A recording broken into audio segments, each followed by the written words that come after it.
हरे कृष्णा। तो आप सबका स्वागत है आज के सत्र में। आज हम एक प्रश्न का उत्तर देंगे ज्ञान प्राप्त करने के 3 प्रमाण, है ना। भगवान परम सत्य को जानने के लिए कौन से 3 प्रमाण हैं, वो जानने के लिए हम 3 प्रमाण होते हैं उसको हम जानेंगे, और उनमें से कौन सा सबसे ज़्यादा विश्वसनीय है वो जानने का प्रयास करेंगे। तो पहला प्रमाण है प्रत्यक्ष प्रमाण। प्रत्यक्ष प्रमाण मतलब क्या? जो आंखों से देखा जा सके, जो कानों से सुना जा सके, जो नाक से सूंघा जा सके, जो त्वचा द्वारा फील किया जा सके, और जो जिह्वा द्वारा टेस्ट किया जा सके, उसको बोलते हैं प्रत्यक्ष प्रमाण। परंतु प्रत्यक्ष प्रमाण में एक प्रॉब्लम क्या है कि बहुत सारी ऐसी वस्तुएं, जैसे हम लोग बोलते हैं ना, सीइंग इज बिलीविंग, परंतु जैसी ऐसी बहुत सारी वस्तुएं हैं जिसको हम देखते हुए भी उस पर विश्वास नहीं करते। ऐसी कौन कौन सी वस्तुएं हैं? ऐसी उनमें से एक वस्तु है जैसे रेलवे ट्रैक। रेलवे ट्रैक में हम क्या देखते हैं कि दूर तक देखते देखते जाते हैं कि दूर जाके कोई 2 ट्रैक एक साथ मिल जाएंगे, लेकिन ऐसा होता नहीं है। दूसरा, हम देखते हैं कि हम किसी म्यूजियम में जाते हैं जिसमें अवतल और उतल दर्पण होते हैं, जिसमें हमको दिखता है कि मैं छोटा हो गया, मैं बड़ा हो रहा हूँ, मैं शॉर्ट हो रहा हूँ, मैं लॉन्ग हो रहा हूँ, लेकिन ऐसा होता नहीं है। हम उस पर बिलीव नहीं करते। और दूसरी चीज़ हम ये देखते हैं कि सन, है ना, जो सन है, जो सूर्य है, वो दूर से छोटा दिखता है, लेकिन असल में एक्चुअली हमें पता है वो सन छोटा नहीं है, वो क्या है, बड़ा है, पृथ्वी से काफ़ी बड़ा है। तो बहुत सारे ऐसे लोग आते हैं, भगवान है तो दिखाओ। तो इससे पता चलता है कि भगवान को देखने के लिए हम देख नहीं सकते। क्यों? क्योंकि बहुत सारी वस्तुएं ऐसी होती हैं जिसे हम देखेंगे फिर भी हम उसमें विश्वास नहीं करते। दूसरी बहुत सारी ऐसी वस्तुएं जिसे हम नहीं देखते हैं लेकिन फिर भी हम उसमें विश्वास करते हैं। उसमें एक वस्तु है मन, दूसरा है हवा, तीसरा है बुद्धि, इंटेलिजेंस। वो हम देख नहीं सकते लेकिन फिर भी हम क्या करते हैं, उसको विश्वास करते हैं, उसके ऊपर, है ना, हवा है उसके ऊपर विश्वास करते हैं। तो भगवान को समझने के लिए हम अपनी अपूर्ण इंद्रिया, जो ब्लंट इंद्रिया, उसे हम भगवान को नहीं समझ सकते। जैसे इंद्रियों में एक्चुअली जो मानव है, जो जीव है, उसमें 4 डिफेक्ट्स हैं। कौन कौन से डिफेक्ट्स हैं हम उसको समझने की कोशिश करेंगे। एक तो भ्रम करने की प्रवृत्ति है ना, एक भ्रम करने की प्रवृत्ति है। क्या है भ्रम करने की प्रवृत्ति? कि एक रेगिस्तान में चले जाओ आप और दूर से आपको दिखता है कि मृग तृष्णा, है ना, अभी तो पानी का ड्रॉप मिलेगा एक, लेकिन ऐसा होता नहीं है। फिर दूसरा भ्रम हमें ये हो जाता है कि कभी कभी हमें दांत में दर्द होता है। तो जब भी हमें दांत में दर्द होता है तो हम क्या करते हैं कि पेन किलर ले लेते हैं। लेकिन जब हम पेन किलर लेते हैं तो हम क्या सोचते हैं, भ्रम हो जाता है हमें कि मेरा दांत का दर्द चला गया। लेकिन जैसे ही उस दवा का असर खत्म होता है तो हम क्या होता है कि हमारा भ्रम खत्म हो जाता है। अरे ये तो एक्चुअली दांत का दर्द गया नहीं है, ये तो थोड़ी देर के लिए जस्ट रिलीफ मिला था। दूसरा है इम्परफेक्ट सेंसेस।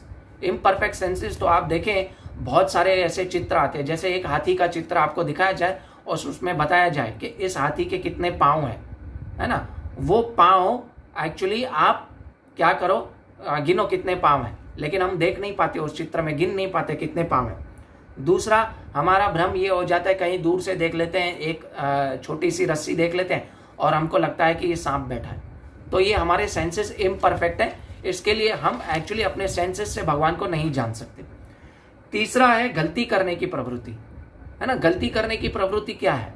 आप देखें कि बहुत सारे साइंटिस्ट है, उन्होंने क्या गलती की कि थोड़े टाइम पहले उन्होंने बताया कि जो ब्रेन है वो क्या करता है, आपके रक्त को, आपके ब्लड को ठंडा करता है। लेकिन अगर ऐसा होता तो हमारा दिमाग गर्म क्यों होता है? दिमाग गर्म हो गया हम बोलते हैं ना इस व्यक्ति का। तो अगर दिमाग से रक्त ठंडा होता तो दिमाग गर्म क्यों हो जाता? तो ये थियरी भी जो गलती है, ये गलती करने की थियरी, ये खराब है। फिर दूसरा है गलती करने की प्रवृत्ति में 1958 में अगर आप देखें, माओ जेडोंग करके एक चाइना क्या राष्ट्रपति था। तो 1957 1956 में क्या हो रहा था कि अन्न का अभाव पड़ गया था, है ना, अनाज का अभाव पड़ गया था चाइना में। तो उन्होंने 1958 में वो चाइना की गवर्नमेंट ने एक क्या लिया, फैसला लिया। क्या फैसला लिया कि उन्होंने, है ना, बोला कि जो चिड़िया हैं, ये चिड़िया क्या करती है, हमारे अनाज को चुग जाती है, इसीलिए हमको अनाज नहीं मिलता है। तो उन्होंने अनाउंस कर दिया कि जिस किसी को भी चिड़िया देखे उसको मारे। और उन्होंने अपनी पूरी फोर्स, है ना, 6 महीने में उन्होंने मोर देन 600 मिलियन चिड़ियाओं को खत्म किया, स्पैरोज को मार डाला। लेकिन साल का आते आते उनको है ना पता चला, अरे ये तो चिड़ियाओं को हमने नहीं मारना चाहिए था। क्यों नहीं मारना चाहिए था? क्योंकि उनकी फसल और ज्यादा वेस्ट हो गई उस साल में जिस दिन उन्होंने चिड़ियाओं को मारा। क्योंकि जो चिड़िया है एक कीट खाती थी, कीट यानी एक पेस्ट, एक जंतु खाती थी, जो जंतु अनाज को सड़ा देता था। तो वो अनाज तो खाती थी लेकिन अनाज कम खाती थी, और वो जंतु को है ना वो कीड़े को खाती थी। तो वो कीड़ा क्या है, उस कीड़े ने क्या किया, उस साल में पूरे अनाज को बर्बाद कर दिया। तो ये बड़ी गलती कर दी। इसीलिए इससे पता चलता है कि इंसान में गलती करने की प्रवृत्ति है।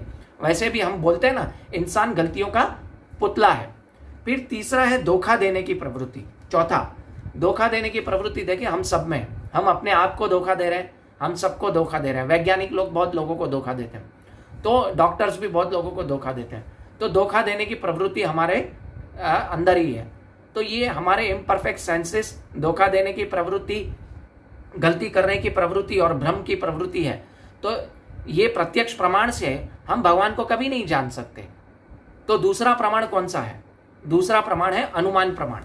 अनुमान प्रमाण से एक्चुअली क्या होता है कि हम पहले किसी इंसिडेंट को देखते हैं और वैसा ही सिमिलर इंसिडेंट कभी होता है तो हम क्या कहते हैं, ऐसा हुआ होगा इसलिए ऐसा हुआ है ना, this had happened, this would have had happened, that's why this is happened, है ना, उसके बीच में ये हुआ होगा इसलिए ये चीज हुई है ना। अनुमान प्रमाण, जैसे चार्ल्स डार्विन की थियरी है ना, हम लोग एप्स से आए, मनुष्य क्या हुआ, human beings came from apps. लेकिन उसने मरने से पहले एक बुक लिखी थी द ओरिजिन ऑफ स्पेसिस। उसमें उसने कबूल किया था कि जो मैंने थियरी लिखी थी, जो मैंने थियरी प्रेजेंट की थी वो गलत थी। लेकिन हमारा दुर्भाग्य ये है कि आज भी हमको ये थियरी पढ़ाई जा रही है। फिर दूसरा अनुमान प्रमाण में ये आता है कि बिग बैंग थियरी है ना। बिग बैंग थियरी में लोग बोलते हैं कि सृष्टि की रचना, बिग बैंग एक एक्सप्लोजन हुआ, उससे क्या हुआ कि है ना सृष्टि बनी, ये उनका अनुमान है। लेकिन उन मूर्ख लोगों को ये पता नहीं है कि सृष्टि में अगर एक्सप्लोजेशन से क्या होता है कि उसका विनाश होता है, सृष्टि नहीं होती है। एक्सप्लोजन से डिस्ट्रक्शन होता है, क्रिएशन नहीं होता। तो ये अनुमान प्रमाण से भी हम भगवान को नहीं समझ सकते।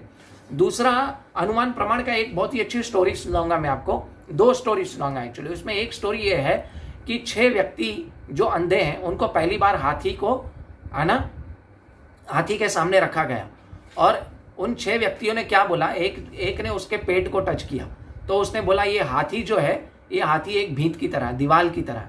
फिर दीवार, ठीक है। दूसरे ने उसके पाँव को टच किया तो बोले हाथी नहीं, दीवार की तरह नहीं है एक्चुअली, हाथी तो एक्चुअली ट्री की तरह है ना, एक पेड़ का थड़ है उसकी तरह।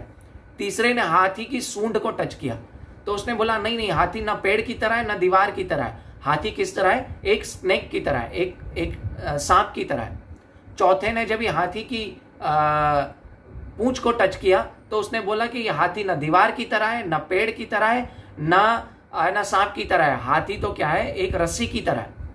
फिर पांचवें ने ना हाथी के कान को टच किया पहली बार, तो उसने बोला ना हाथी दीवार की तरह है, ना पेड़ की तरह है, ना सांप की तरह है, ना रस्सी की तरह है, हाथी तो क्या है, एक पंखे की तरह है। तो फिर छठे आदमी ने क्या टच किया, हाथी के दांत को टच किया। तो हाथी के दांत को टच किया तो उसने बोला ना हाथी दीवार की तरह है, ना पेड़ की तरह है, ना सांप की तरह है, ना पंखे की तरह है, ना रस्सी की तरह है, हाथी तो किस प्रकार है, हाथी है उसके जो है ना वो है शार्प और नोकीला है और वो लंबा है। तो इस प्रकार से वो अपना अनुमान लगा रहे थे। दूसरा अनुमान प्रमाण का एक और चीज है कि एक व्यक्ति है ना, एक सेमिनार चल रही थी डॉक्टर्स की है ना, न्यूरोलॉजिस्ट और फलाना इन लोगों की क्या चल रही थी, सेमिनार चल रही थी।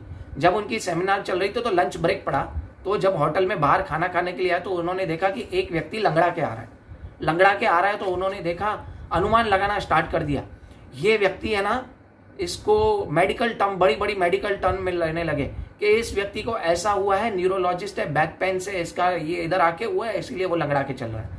दूसरे व्यक्ति ने कुछ अलग अनुमान लगाया, नहीं इसके घुटने में ये प्रॉब्लम है, इसके घुटनों में गैप पड़ गई है इसीलिए ये क्या लंगड़ा के चल रहा है।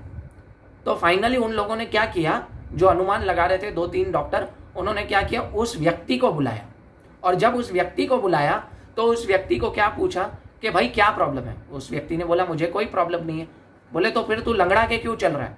बोले लंगड़ा के इसलिए चल रहा हूँ क्योंकि मेरी चप्पल फट गई है, मेरी चप्पल टूट गई है, हवाई की है, उसका अंगूठा जो है करने की है वो टूट गई है, इसीलिए मैं ऐसे लंगड़ा के चल रहा हूँ, मैं मोची को देख रहा हूँ। तो अनुमान प्रमाण भी क्या होता है, गलत साबित हो सकता है और गलत होता ही है मोस्ट ऑफ द टाइम्स। ठीक है, इसलिए हम किसी भी चीज का अनुमान नहीं लगाना चाहिए। तो तीसरा प्रमाण कौन सा है? पहले हमने देख लिया प्रत्यक्ष प्रमाण, दूसरा हमने देख लिया अनुमान प्रमाण, तीसरा प्रमाण सबसे मोस्ट ऑथेंटिक प्रमाण है शब्द प्रमाण। अगर शब्द प्रमाण कैसे है? शब्द प्रमाण एक्चुअली क्या है, दोनों कवर करता है, एक प्रत्यक्ष प्रमाण और अनुमान प्रमाण दोनों को कवर करता है। कैसे? जैसे कि शब्द प्रमाण, जैसे किसी व्यक्ति को, है ना, शब्द प्रमाण के लिए क्या करना होता है, 3 चीजें परखनी होती है। क्या 3 चीजें परखनी होती है? कि जैसे कोई व्यक्ति को स्कूल में डालना होता है तो हम पहले देखते हैं कि ये स्कूल किसी बोर्ड के साथ कनेक्टेड है कि नहीं, फिर दूसरा उसमें टीचर्स अच्छे हैं, प्रामाणिक टीचर्स हैं कि नहीं, उनको टीचर्स की डिग्री है कि नहीं, वो खुद पढ़े लिखे हैं कि नहीं, और तीसरा वो सीबीएसई बोर्ड के पुस्तक उसके पास है कि नहीं, वो देखते हैं ना। तो उसी तरह अगर भगवान को, परम सत्य को जानना है तो हमें क्या करना होगा कि गुरु परंपरा से, है ना, एक परंपरा से आ रहा है कि नहीं आ रही है ना। कलयुग में 4 परंपरा है, श्री संप्रदाय, ठीक है, रुद्र संप्रदाय, ब्रह्म गौड़ीय वैष्णव मठ संप्रदाय और सना कुमार संप्रदाय। ये 4 संप्रदाय के अलावा अगर आप इन बाहर में से कहीं से जाओगे तो आपका जीवन सक्सेसफुल नहीं होगा और आप भगवान को कभी नहीं जान पाओगे। ठीक है, तो आप अगर ये संप्रदाय को चेक करेंगे, पहले परम सत्य को जानना है, दूसरा प्रामाणिक गुरु, यानी गुरु परंपरा से आ रहा है कि नहीं आ रहा है। ऐसा तो नहीं है कि रात को सोया सुबह उठे बोला कि मैं गुरु हूं, है ना। तो दूसरा ये चेक करेंगे। तीसरा पुस्तक यानी क्या चेक करेंगे, हम चेक करेंगे कि प्रामाणिक पुस्तक इसके पास भगवत गीता, श्रीमद् भागवतम, इसमें से बोल रहा है कि नहीं बोल रहा है। तो तीनों में से है ना, प्रत्यक्ष प्रमाण, अनुमान प्रमाण और शब्द प्रमाण, इन तीनों में से बेस्ट प्रमाण है शब्द प्रमाण। इसीलिए अगर शब्द प्रमाण बेस्ट कैसे है, एक और एग्जांपल दूंगा मैं आपको। जैसे किसी व्यक्ति को पूछना हो कि मेरा पिता कौन है, तो किसी को अनुमान के द्वारा तो नहीं बोल सकता है कि ये मेरा बाप है, किसी को देख के ये मेरे जैसा ही दिख रहा है ना, ये मेरा बाप है, तो हर किसी को वो अपना बाप नहीं बना सकता ना। तो शब्द प्रमाण की उसको जरूरत पड़ेगी, है ना। वो क्या शब्द प्रमाण की उसको जरूरत पड़ेगी, वो अपनी माँ से पूछेगा ना कि मेरा बाप कौन है, तभी जाके वो कंफर्म हो जाएगा, हाँ मेरा बाप ये है। एक व्यक्ति को जानना है मैं किसका पुत्र हूं, तो वो माँ से पूछेगा। उसी तरह अगर परम सत्य भगवान को जानना है तो परंपरा के अंतर्गत आते हुए गुरु से पूछो, शास्त्रों से पूछो, तभी जाके हम क्या है, भगवान श्री कृष्ण परम सत्य को जान पाएंगे। तो I hope you got your answer. 3 प्रमाण है, प्रत्यक्ष प्रमाण, अनुमान प्रमाण और शब्द प्रमाण, जिसमें शब्द प्रमाण सबसे बेस्ट है और जो प्रत्यक्ष प्रमाण है और अनुमान प्रमाण है वो सिर्फ और सिर्फ थोड़े सहायक बन सकते हैं, परंतु ऑथेंटिक होता है शब्द प्रमाण। हरे कृष्णा। आई होप आपको आपका आंसर मिल गया होगा। कृपया इस चैनल को सब्सक्राइब करें और ज्यादा से ज्यादा लोगों को शेयर करें और बेल आइकन दबाएं। हरे कृष्णा। दंडवत प्रणाम। श्रील प्रभुपाद की जय। निताय गौर प्रेमानंदे। हरि हरि बोल। हरे कृष्णा। कृष्णा।